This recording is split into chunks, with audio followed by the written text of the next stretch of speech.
apparently my microphone was off, but hello, everybody. If you have any questions, hi Lisa, Greg, Diane, Sue, Mike, Hannah, Ernie, Katie. I have a couple of questions that were submitted in advance to get us going, but if you have any questions, put them down in the chat bar, and we're just going to do a casual Q&A type session. This is by no means formal. It's just meant to be a way to get information out. We can have group discussion about various things. The first question I have is a bond related question. So we're going to start out nice and heavy. So we'll wait maybe one more minute. Feel free to, again, put any questions down in the chat, and then we'll get going. Nice to see everybody. See everybody's names, not faces. I don't see any faces. Ah, Sue, hi, I see a face. Fantastic. Okay, well, I'm gonna get going. So for those of you who don't know, I'm Allie Chris with Financial Insights. I'm a certified financial planner. And last year we started this Wisdom with Women educational speaker series. We're in year 2 of it. I'm the second speaker this year, and we thought about starting Ask a CFP out of the abundance of phone calls and requests we get from the community for topics that might not be relevant to what we do on the day-to-day, but where we see a huge need, or maybe just random questions that come up in the community that people want asked, but maybe they don't have a real life person, real life experienced CFP to ask. There isn't a lot of one-on-ones happening in our community in relation to answering financial questions for free and in more of a casual setting like this. So we were just trying it out to see if this was going to be a successful thing, or if it would be a format that people wanted us to continue. So welcome to our first one. I did get a couple questions submitted in advance, so I might just start in on one of the questions, and then if you have anything as we move forward, feel free to put it in the chat box, and we'll just kind of see how this flows. And if it's a format, I'd love your feedback to see if this is something that you think that we should continue offering in future months. So getting started. And just so you know a little bit about being a certified financial planner, if you don't. So certified financial planners, we study in the field of investment, estate planning, financial planning, retirement planning, insurance, and basically an investment. And we take a comprehensive view when we do both wealth management, investment management, and retirement planning for clients. We get our hands into all aspects of your financial life. We make decisions about investments based on what's going on with your cash flow, your retirement plan, what are your needs and wants in retirement, what's your lifestyle like, what are your goals, and we're very goal-based, especially here at Financial Insights. So a lot of the questions, especially any investment-related questions, will all be answered from a comprehensive financial planning bent. We are not brokers. We don't just look at investments in a silo. So when I answer any investment related questions, you'll see it from more of a comprehensive CFP viewpoint. So that being said, the first question is an investment related question. So thank you for those who submitted this question. So the question was about bonds and why are we holding bonds right now? I think the exact question was, should we continue holding bonds? Why are we holding bonds? With where inflation and interest rates are right now, are they still useful in our portfolio? To paraphrase the question. So my first question I would ask anybody that's looking at their bond portfolio, wondering with yields being so low and interest rates being so low, why are we holding them? Or what are we planning to do with bonds here in 2021? I would ask you from a planning perspective, a few questions. The first question would be, why are you holding the bonds to begin with? And our reason for holding bonds, and I think many in retirement's reason for holding bonds, is number one, income generation. Bonds churn out income semi-annually, some quarterly. So we're using them for income.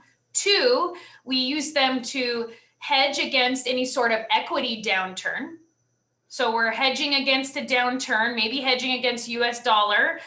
They provide in less volatility, so being used as a volatility hedge. Three, kind of adding on the volatility, they lower the risk profile of any sort of investment account. So in retirement, we want our assets in retirement to be quite a bit less risky than we were in our accumulation phase. And four, for diversification. We want to diversify and not have all of our eggs in one basket. So when I ask you why you're holding the bonds, your primary reason might fall in one of those four categories, but that would be why I would hold bonds in a portfolio. What I didn't mention on here, which is a big concern of a lot of bondholders, is price. And when I say price, I mean growth. We are not really holding bonds in a portfolio for growth reasons. So when we're getting afraid with interest rate increases affecting bond prices, so when interest rates increase, bond prices fall, yes, that will happen, but we have to go back to the reason why we hold bonds. We never held bonds for price appreciation to begin with. We're holding them for volatility hedge, we're holding them for income, we're holding them for risk profile, but we're not really holding them as a growth mechanism. So if we're talking about interest rates, our approach here would be to hold our bonds through this year. We're not going to be selling bonds in anticipation of interest rates increasing. We would hold the bonds just like we would hold equities during a downturn in the equity market. We're very long-term in our approach to investing. Most certified financial planners take a long-term approach to investing, and we don't really time the stock market in the way of it. If we're not going to time when we sell our equities based on being in an up or a down cycle of the market, then we're not going to do that with bonds either. We're going to hold our bonds for the long term. Now, if you don't hold bonds and are looking about maybe where do I continue to get income from bonds right now with interest rates being so low, I would look to maybe some high quality fixed income. You might not be earning a lot, but that might give you a little bit less concern on the price or having some issues with depreciation. Also, high yield bonds. A lot of people think that our bull market could continue until 2023 or beyond. So high yield bonds are still attractive, and that's kind of where we're earning some income. And then also, if you're looking for tax-free money, then municipal bonds are still an option. So that's kind of my overarching view on bonds. If there are any questions that come up from what I just said based on bonds, any questions, follow-up questions about bonds? Hey, feel free to unmute. This is a very informal atmosphere, and we haven't done this format before. And so I don't know if it works or not. You know, I think if we have conversation, it might work. Maybe it won't. I don't know. But any other questions? That's kind of overarching on the bond side. I don't want to get too much into specific bond bond specifics, because that becomes very individual. And I want to kind of answer questions from a way that I think could apply to everybody who's listening. But yeah, anything else is on your mind? I might just start talking about the economy then. All right, I'm gonna do that, and as questions arise, put them in the chat box, and if we don't have a flow of questions coming in or out or a need, then we'll cut it short today. So 2021 economic outlook. So some things that I'm telling my clients right now are, we are in one of the longest bull markets in modern market history. I think we can all agree that we haven't seen the equity market rise as much as it has since the 2008 market downturn. So some things that we've learned from 2020 COVID, especially February, first quarter when the market went down, and some things that we learned in 2008, 2009 here at Financial Insights is the fact that we don't want to be emotional in our decision making around this time frame. So we went down in first quarter of last year. I had a handful of clients, most of whom I tried to talk off the ledge, who wanted to sell out of their equity piece. They're thinking, gosh, we're at the end of a bull market. There's a pandemic starting. We're going down in the equity market. I want to sell because I want to preserve my assets for my retirement, for my income streams that I'm taking. And we try to keep taking that long-term approach and not selling, because as we all know, we ended 2020 positive. And if we were to make an emotional decision every time we have volatility during this uncertain time, then we could be selling at a loss, and now we don't know when to go back into the stock market. So I try to urge people to keep the long-term, less emotional approach of not selling when we think we're in some sort of volatile downturn, like the beginning of 2020. And then also to tie back to our clients in 2008, 2009, had we stayed invested during the entire downturn and then into 2019, we would have into 2009, we would have fared quite a bit better than if you sell at any parts during the downturn in 2008. Because what human beings can't do, and I don't care if you're the smartest analyst in the United States, you cannot predict when the bottom of a downturn correction is. And you also can't predict when we're coming up. So chances are, as a human being, you're going to sell at the bottom. And then as things go up, up, up, and you start feeling more comfortable, now you're going to buy at a high, thereby missing out on 3 to 6 months of the most vital part of the recovery that you need for your portfolio. So as we go into 2021, as we could potentially go into some sort of downturn in the next few years, I would urge you all to take a long-term conservative approach with your portfolios, stay invested, make sure you're diversified between bonds and equities based on your age and timeline, and try not to allow that to make you emotional as we go through what could be a little volatile time here in the next couple of years between what's going on with interest rates and what's been, the fact that we're in the very late stages of an equity bull market. So that's my rambling on 2021 economic outlook. Is there any other questions here today? Hey, Allie? Yes. Hey. Sarah, hi. Hi. Hey, I had submitted a question beforehand, but I don't know, maybe it didn't go through somehow. So. Oh, okay. I will try to recreate it. It was something about the short-term savings, like money that I don't want to put in retirement. But interest rates in banks are so crappy right now. Yeah. But you can buy like our CDs a good idea? Like what, I'm sort of at the middle of my working life, and I want to have money grow quickly for fun things and for house purchasing things and stuff like that, but not, it's just kind of depressing to look at my bank and like, oh, you're earning 0.000. I mean, it's not that bad, but yeah, that kind of interim idea. So that's such a hard question. It is a question that no one can answer right now. I can tell you what we're doing with cash right now, and it's not fancy. And by no means is it, a creative way to earn anything, because you just can't really find risk-free interest right now.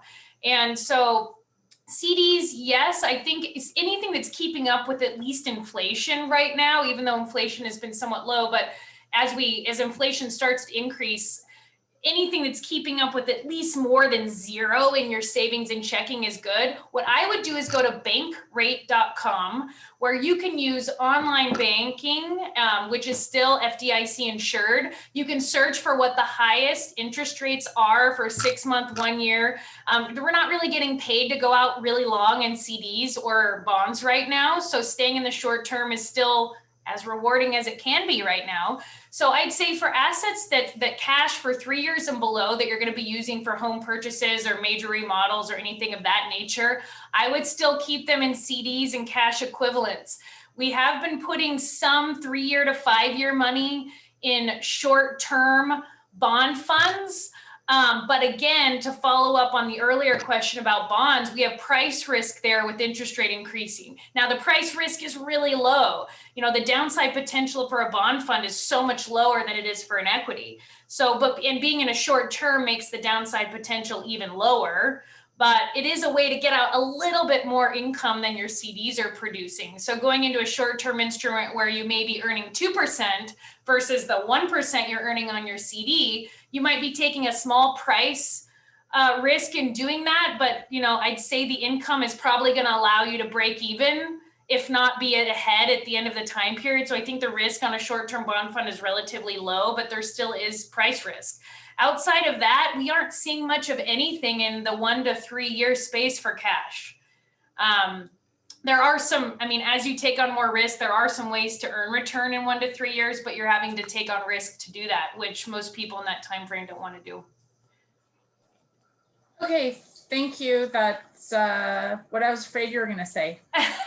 Sorry. That's So all right. bankrate.com is a great way to at least see what banks and credit unions are paying the highest.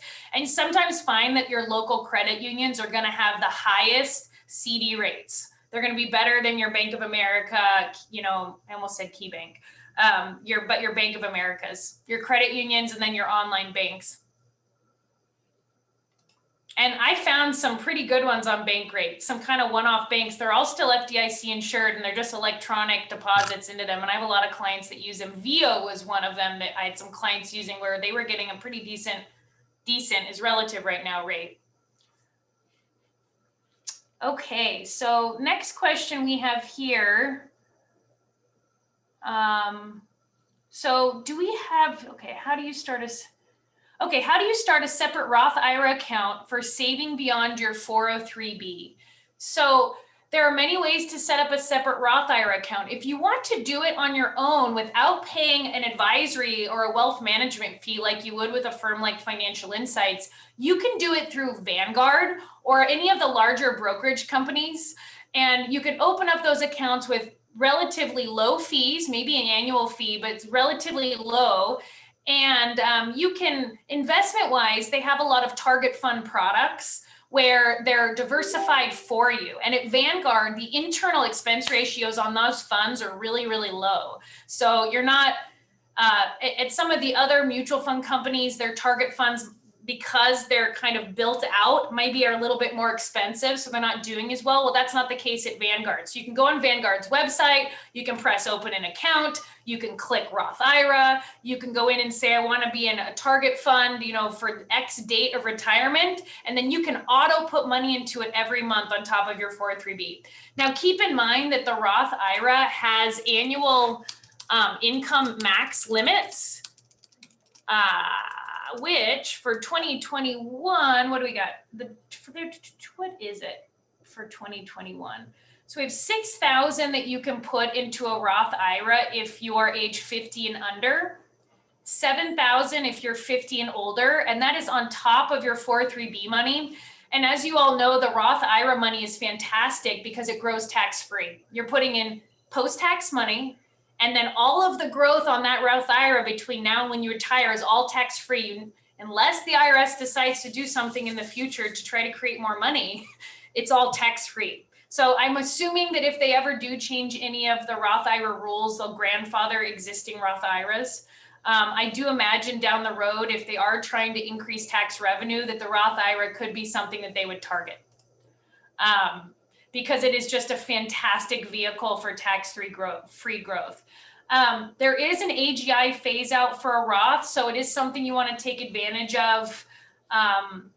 Up until, I think, single is 125,000 AGI and married filing joint is 198.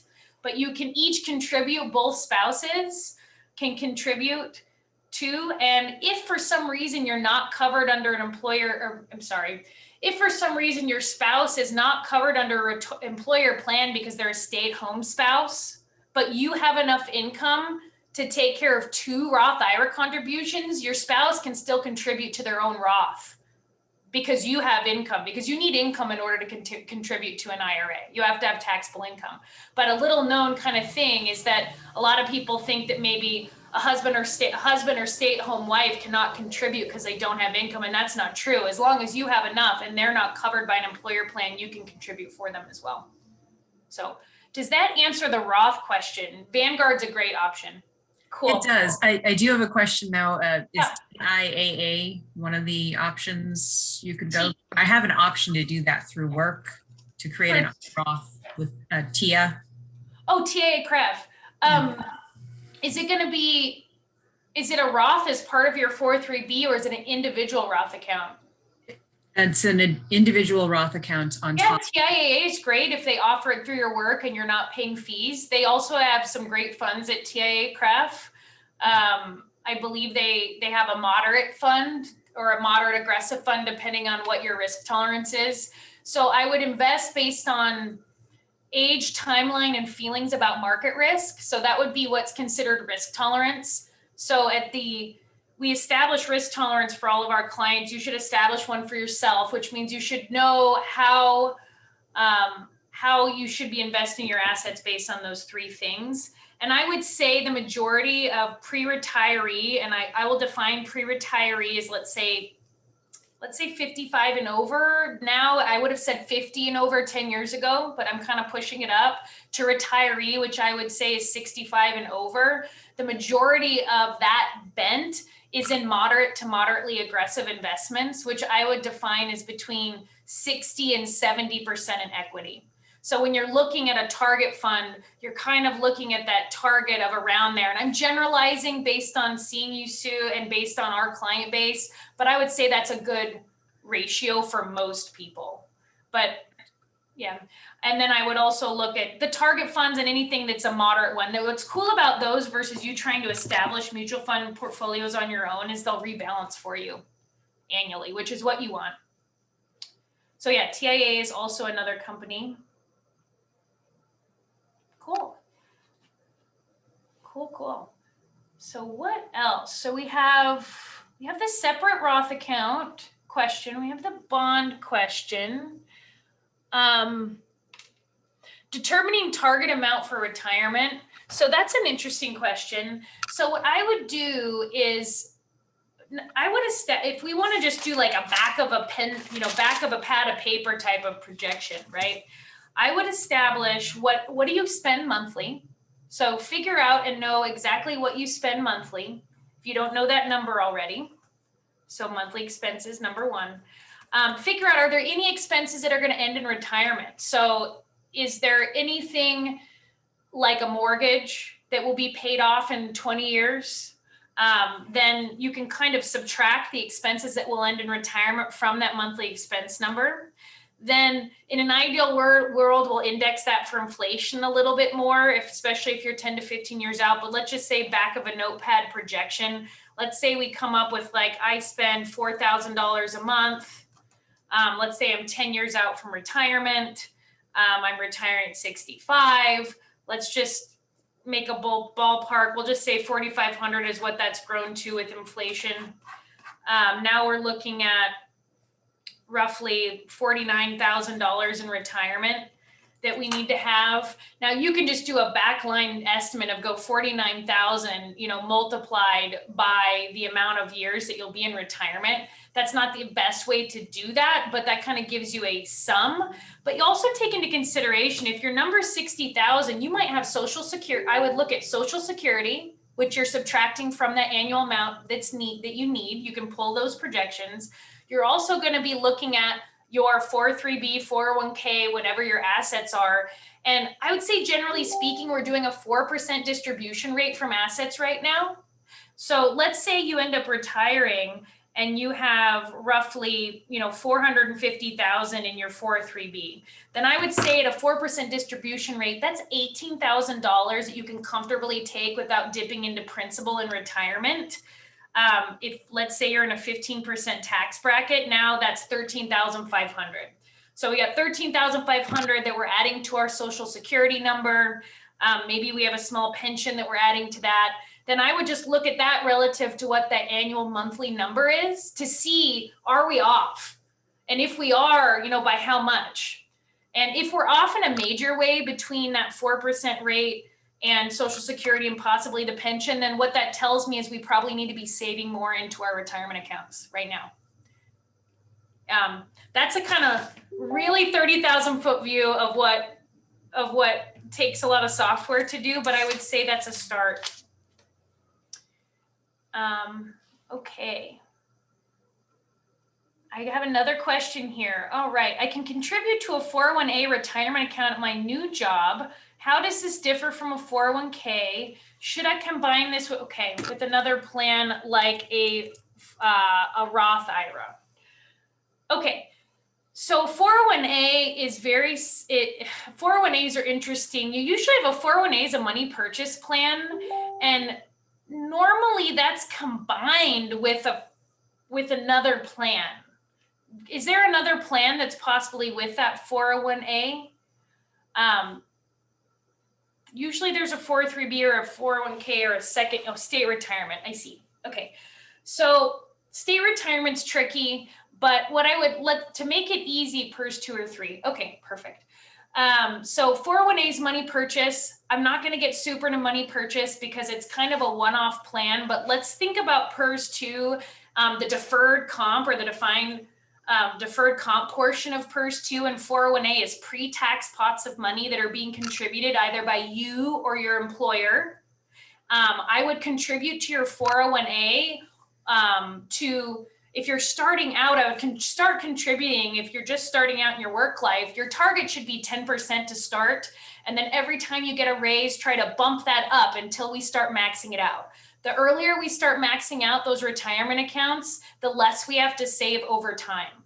So I start every person out in their early 20s at 10%. All the children, grandchildren of our clients, we start at 10. I know it's painful to start at 10, but you don't even think about it after the first couple of paychecks.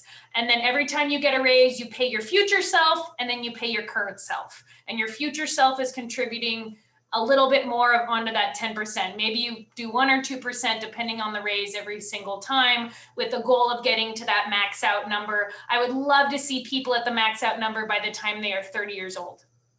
That gives you a 10-year runway at that 10% to get from 10 to max out. If you are a super high achiever, which Chloe, I know you are, then you want to get to that max out number, by 26, 27, do it 3 years earlier than the 30, because then by the time you're 35, you will feel nice and comfortable that you're on the way to saving. And yes, you can max out both a Roth and a 401k. We got another question. If you can't max out both a Roth and 401k, which you prioritize? That's a great question. So the Roth is an individual account that's in tandem with your 401k PERS 401a plans. I would always say if you're starting out, I want you at 10% into that 401k, 401a, 403b combo, whatever it might be that you're contributing to prior to looking at the Roth. I want you to get in the habit of being that 10% first, and then you can start doing monthly auto pays or annual contributions into the Roth. And normally with younger clients, we're going to have some coordination of goals. We're going to have that 10% to the 401a. We're going to have $25 going into the 529 for, Jimmy. Then we're going to have $50 a month going into the Roth IRA, and then we're gonna have $100 or $200 going into this other pot because we're saving to buy a rental property. So you're gonna have a lot of different goals going on all at the same time, but your number one goal is that 10% in your first retirement plan. Sometimes I even prioritize some of those other goals before the Roth. It really depends on what all your financial goals are. So hopefully that helps with that. In an ideal world, you max out your 401k and the Roth. That should be the goal by 30. All right, so what's next? The Roth 401k question, we got the bond question, target fund question. Anybody else? Feel free to go in the chat. Where were you when I was 21? I was in grade school. But I was probably telling you to save for retirement from my lemonade stand.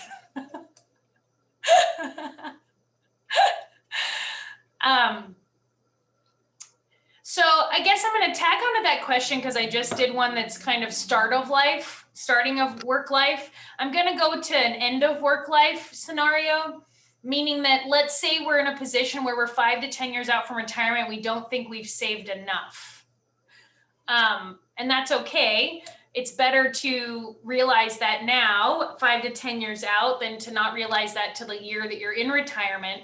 So what I would look to do if you're not currently maxing out your retirement plans and you do have that fear and or already aware that you may not have saved enough money, then I would be going full max out into the retirement plans, as well as trying to coordinate that Roth IRA contribution for both you and your spouse. And I would do that every single year, 5 to 10 years out. I think everybody should be fully maxed out. 10 years out from retirement, you should be fully maxing out that plan every single year. And if you're not, you need to start doing it now. Yeah. So other questions, Social Security, Medicare, retirement, coordination. We covered quite a bit of ground here so far. Thank you for your questions. been very good.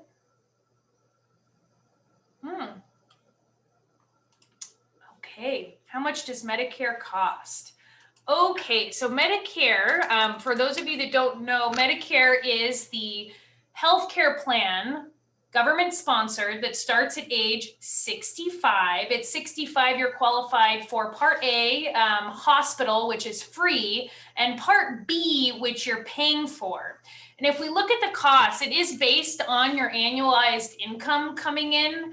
So for Part A, taking a look real quick on the Medicare site to see what this year's rates are, just so I don't misquote.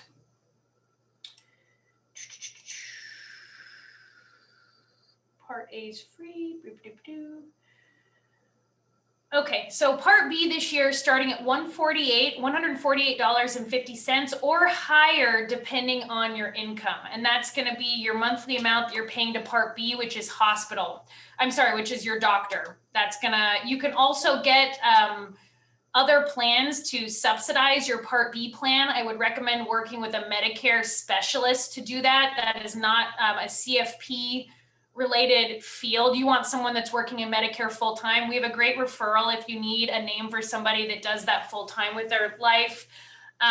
Some unknown things is you want to sign up for Part B 3 months before the month of 65 or 3 months after, or you are penalized. Unless you are currently working and covered under a workplace healthcare plan. So you can defer Part B if you are currently working and covered by a healthcare plan, so you don't need to pay the premiums. A lot of people do that. But if you are not currently covered, you need to sign up during that 7th month window or you are penalized. Medicare is one of the most complicated things to understand. You definitely want to work with a specialist to get the right plan for you, the plan that covers all of the prescriptions you might have, that's in the network with the doctors that you want to use. So if you need a referral to that person, then let me know. But just, I would mentally benchmark $150 a month, maybe more. A lot of times that's taken out of your Social Security if you're currently drawing Social Security at 65. Oh, and Katie just made a good note. We have a Medicare and Social Security Wisdom with Women seminar that's this October, which is conveniently around the time where there's open enrollment or enrollment time for Medicare. Date to be announced. Okay, Mike, a lot of talk about digital currency, not Bitcoin. How do you see the pros and cons? Oh my goodness. I am not a digital currency buff. At all. I don't think I can speak on digital currency very intelligently. I will say, to speak on anything that I would consider trendy, digital currency to me is very trendy. I think that there's going to be a lot of money gained and a lot of money lost this year based on the fact that everyone is downloading Robinhood and getting into digital currency. All my friends, when I go to hang out with them, or I see them in social settings or on the phone or various things, they always want to ask me a digital currency when they find out I'm a financial planner. And I'm like, I don't know anything about digital currency. That's not what we do. We do mutual funds and ETFs. I don't purchase digital currency myself, nor do I know much about it. But I will say that it is this. It's very market timey. I think a lot of people are going to do really well if they time this right, if they make the right choices, if they know what they're doing, if they do their research. And there are people that are now like quitting their jobs and trading in this full time. I mean, it blows me away what's happening. I don't know much about it, but I will say that I think a lot of people do really well and a lot of people will probably do really poorly, but it's not something that I would do with your retirement money. It's definitely something that I would do with your play money. But as you know, if you take on a lot of risks, sometimes you can get rewarded quite heavily, but I am paid to be conservative. So that is not my way. Okay, other questions. Okay. When should someone start investing for the first time? That's a great question. I would sideline that with the retirement planning start. Investing, especially for people that are in their 20s right now, I hesitate to use the word trendy, but it's very trendy to download Robinhood and start putting all your money in investments. I think a lot of people, especially during the pandemic, have been buying and selling their own stock. And now more than ever, it's really easy to get in and do that. So I think that some younger people are prioritizing an individual stock investing more than they maybe their retirement assets. I would say for building wealth, I would consistently, conservatively, I would do your retirement funding first. Start funding any of the other medium, goals that you might have, like purchasing a house, saving for that, and then maybe have a play money / additional pot that you can put into individual stocks and investments on top of that. But I would make sure that you have your first ducks in a row with goals before you start going in and investing on individual stocks or anything outside of your retirement account. Okay, next question. I've heard that for employed workers will now need to opt in or opt out of long-term health insurance. Do you know anything about the new program? Diane, I know a little bit about the new program for Washington. And we're talking about the new Washington long-term care tax and the new Washington long-term care, I'm assuming. I will tell you, I can't remember the numbers off the top of my head. It's going to be a tax that will come out of our payroll. I can't remember when it's starting. It might have already started, I'm not sure. But I have looked at the numbers for what the benefit will cover, and it is nowhere near going to cover your long-term care costs. It is not even, from what I remember looking at it last time, it's not even going to cover a quarter of what your long-term care would be in a year. I would love to do, let's see. It says benefits are paid in $100 stackable units up to $36,500 lifetime maximum. So if you get $36,500 in lifetime long-term care, yeah, that helps a little. But when you look at the average long-term care cost in the state of Washington being anywhere from $50,000 to $75,000 a year, that's covering a portion of 1 year. So it's helping a little, but it is not, it is definitely not going to cure the long-term care problem that we have. And one of the reasons that we have long-term care issues is Medicare does not cover long-term care. It'll cover your first 60 to 90 days in long-term care, but after that, you are paying long-term care on your own, and then you're drawing your assets down until you're eligible for Medicaid, which is the only program that covers long-term care government-wise. So you're either self-insuring, meaning that you've saved up enough money to pay for this expense on your own. You are purchasing long-term care, but man, the premiums are really priced out for most people right now. Or you're drawing down your assets to get on Medicaid. That is the long-term care crisis, I would say, that we're going to get into, especially as the baby boomers start needing more and more long-term care. I think they're trying to fix the problem or start to fix the problem by this tax, which I think is fantastic. I think it's going to fix a little bit, but I don't know if it's going to plug the whole of the issue of people not having long-term care covered. So 36,500 is what it looks like. And opt-in and opt-out. I don't know about the opt-in and opt-out. And are any of my other advisors that are on here know anything about the opt-in, opt-out? Dorothy, Ernest, does anyone know about opt-in, opt-out? I'm unfamiliar with it. No? Diane, I can get back to you after the fact and do a little research for you on the opt-in, opt-out.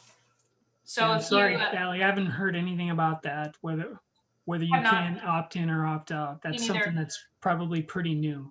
Okay, so Diane, if we have your email address, I can do a little bit of research and then send you some data after that. I'd love to do the research and learn on my own about this anyway. So I'll just send it over to you after I do it. Opt in, opt out. Okay. Okay. Yeah.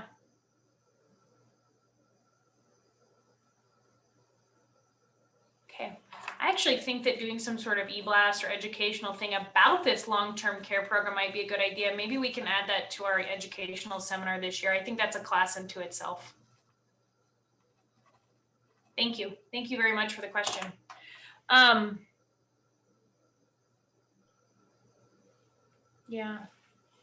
Yeah, Ernest, that's a great point. I do think interest rates on the bond discussion, interest rates are low. They could get even lower. I know negative interest rates in Europe, like Ernest just pointed out. And I think we could continue down a little bit more, potentially. Hey, Allie. Yes, ma'am. I just, on the long-term care, I just see one paragraph. If you're an adult employee, W-2 employee, independent contractor, there is only one way to permanently opt out of the trust program, and it's new career spanning payroll tax. You must have purchased long-term care insurance before the end of July 2021. Oh, wow. Wow, yeah. Huh, okay. So Diane, I hope you heard that. It looks like if you've purchased your own long-term care insurance by July of 2021, you can opt out.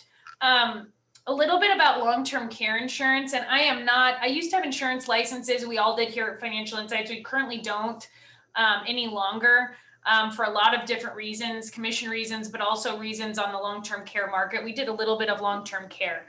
But I will tell you, long-term care industry, they mispriced all these policies for the baby boomers. So what you're seeing is massive premium increases for long-term care policies, and they are allowed to do them based on what each state sanctions on some sort of frequency basis. So they basically say, okay, you've raised the premium this year, you can raise it again in 5 years. And the state says that to, Genworth, and then in 5 years, Genworth raises the premium again. Because what's happening is the baby boomers are spending more than I think that they'd anticipated actuarially, and now the premiums are increasing. But what that's doing for people that are trying to buy traditional long-term care policies is they're making them almost impossible for the average person to purchase. We're seeing premiums $4,000, $5,000, $6,000, $7,000 a year, depending on your annual and the benefits that you sign up for. Most people are really not in for those types of premiums. So you can still get with an insurance professional and see if you can run some projections to see if doing that would be something that would behoove you, keeping in mind to not get sold something that isn't appropriate for you. Two, there's another type of policy that has been talked about, we're familiar with, that some people are using, and it's a hybrid life insurance long-term care policy. So if you, let's say you had a home sale or a second property sale or some sort of coming into cash that was non-retirement cash, you can take a portion and put a lump sum into an adjustable long-term care life insurance policy, which will pay out a certain amount of long-term care benefit to you. And then if you don't use it, when you pass, it would go on to either your spouse or your heirs. That's something that's attractive to some people, because if you don't use it, you get the money back, versus traditional long-term care. If you don't use it, you lose it. And when you're paying $6,000 a year in a premium, you really don't want to lose all that money over a 10, 15-year period of time. So there are a couple options there. I'd explore them. Again, if you want a referral to any long-term care professionals here in Tacoma, we have a couple really good ones we could refer you out to. Okay, next question. There's some talk about economy exploding higher, maybe in August when we reach max vaccinations and herd immunity, and the next infrastructure program is in place. All supports to converge in June or August. Do you have any projections for growth this year, up or down? So I would say I'm definitely, the way that I view the stock market, I'm very cyclical in the way that I view the market. I err on the side of bullish, meaning I err on the side of things being more positive than negative most of the time.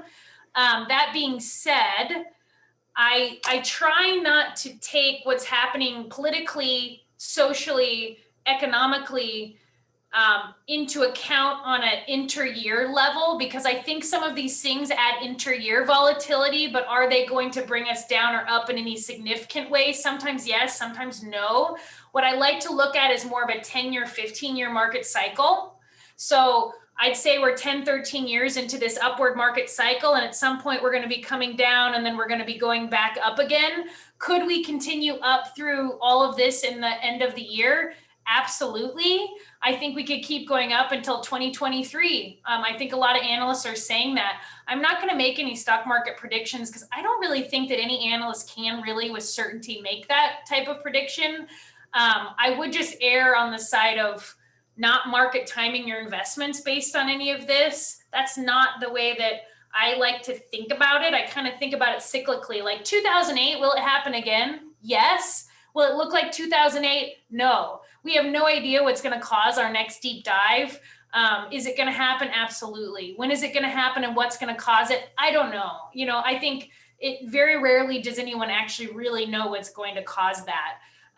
So if we look back to 2000, 2008, the end of the 80s with what happened with bonds, I just think that every 10 to 12 years we see a big event like that. We're kind of due, I think we are kind of due for a big event like that. I think it could wait 2 years though. I think some of the things you mentioned could keep us higher through the end of the year, but I would anticipate it happening at some point. I just don't know if we know when. I don't know if that made that as clear as mud for you, Mike. To use one of Dorothy's references. But yeah, I'm a bull. I would stay invested for the rest of the year. Honestly, what I'm saying with investment money, retirement money, unless you're planning to use it for a goal this year, next year, I would keep it invested. I wouldn't be, I really wouldn't be moving anything around at this time. Play money. I can't make any play money recommendations.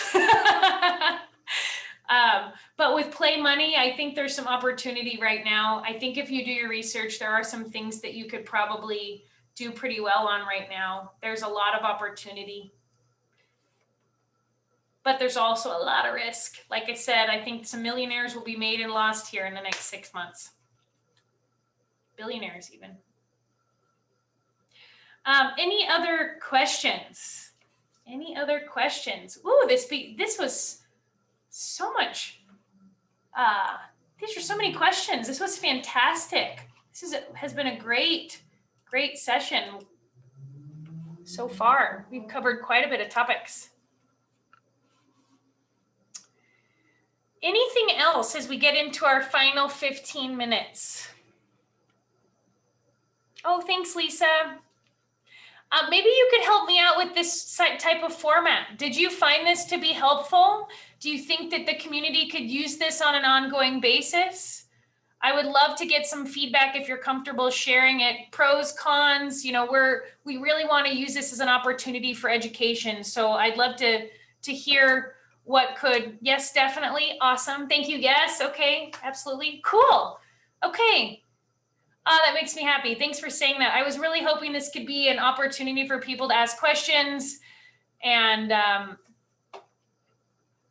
to really allow us to provide a service to the community that I don't think is being provided. So in future months, we'll probably continue this going on as just a casual Q&A type event. You can bring other questions. You can tell your friends about it. I think it's kind of rare to get one-on-one time that's kind of unbiased with a CFP. And so that's kind of what started this. We have a few different female CFPs in our office. So you might see a range of different faces coming in to do the Ask the CFP. And there might be some time or sometimes where we might have topic related Ask a CFP, like Ask a CFP retirement questions or something along those lines. So if you have any topics that you think would be interesting or you'd like to share that you'd like us to focus on for future events, let us know. We would love to hear about it. Our next Ask a CFP, Katie, I don't know if you have that information offhand because I am not prepared. But we have a great round of topics for the rest of the year. May 5th is our next Ask the CFP. I believe it's on estate planning. And then, if you bear with me one moment, I can come up with the little palette here. Anyway. Oh, no, Ask the CFP. The next Ask a CFP is May 5th. Oh, fantastic. And if you bear with me one moment, I can come up and show you our next, let's see our full postcard. Oh, we don't have it. Is there a, Katie, do you have the full Ask a CFP postcard? So April 21st is estate planning at 3 o'clock and May 5th is our next Ask a CFP. I know that we have Liliana doing a tax update. We have Dorothy and May Lee doing Medicare at some point. We have Amanda, a CFP in our office. I believe she is speaking on gifting strategies. So I think that's the start of our palette for this year. So we'll be sending out those again. We'll be sharing them on our Facebook and through our email. let us know if there's any topics you'd like to hear from us. And I hope that you join us again for future Ask a CFPs. Any other questions, feel free to ask. We have about 9 minutes. I'll stick around. Feel free to unmute or show me your face, say hi, bye. And I hope you guys have a wonderful week. Thank you for sharing this time with me. Thanks, Allie. You're welcome. Bye, Bye. guys.